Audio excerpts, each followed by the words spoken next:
Thanks very much, Joanna. Yes, Nigel Farage joins me, someone who perhaps knows Donald Trump's mind better than many British politicians. I mean, no surprise then that Mr. Trump is doing this. He said he was going to do this, but do you understand why it's caused such outrage here? Yes, because British politicians are sheer hypocrites. Do you know, in 2011, when two Al-Qaeda terrorists were found in Kentucky, Obama completely arbitrarily brought in a 6-month ban on any Iraqi coming in to the USA. We did not hear a word of protest from any British politician about Obama doing that in the interest of keeping America safe. And what has happened here is the countries upon which Trump has put a temporary travel ban while they work out how they're going to put extreme vetting in place. That list was drawn up by the Obama administration, and what he is doing is implementing it. And it seems to me that when Obama does something, that's fine, but somehow Trump is in this category of being a bad guy. Let's be honest, this was all part of his manifesto. In fact, in some ways, he hasn't gone as far as he said at some parts of the campaign. And you think that Britain ought to implement a similar process of excessive vetting? Well, I certainly do. Yes, of course I do. I mean, we already have a problem with homegrown terror.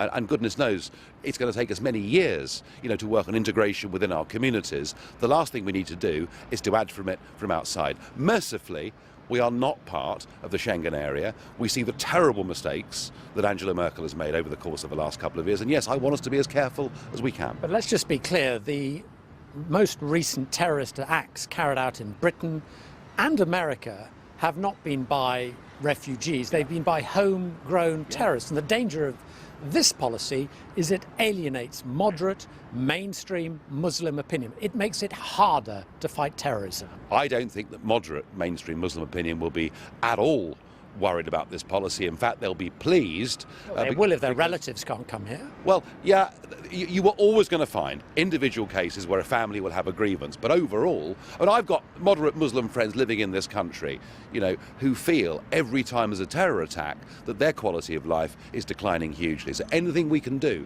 to stop these things happening actually makes it better for everybody. Do you understand why people are unhappy about what this says about traditional British values of openness and tolerance, and what it would mean if we imposed the sort of ban that Mr. Trump has? Well, I would get that point, and whether it comes from the Labour Party or the Lib Dems or the government, I would get that point. But I'm not hearing condemnation of Saudi Arabia, of Qatar, of many other Arab states who refuse to take a single person from Syria over the course of the last few years. I am not hearing criticisms of the 16 countries in the world that ban anybody from Israel from even visiting on holiday.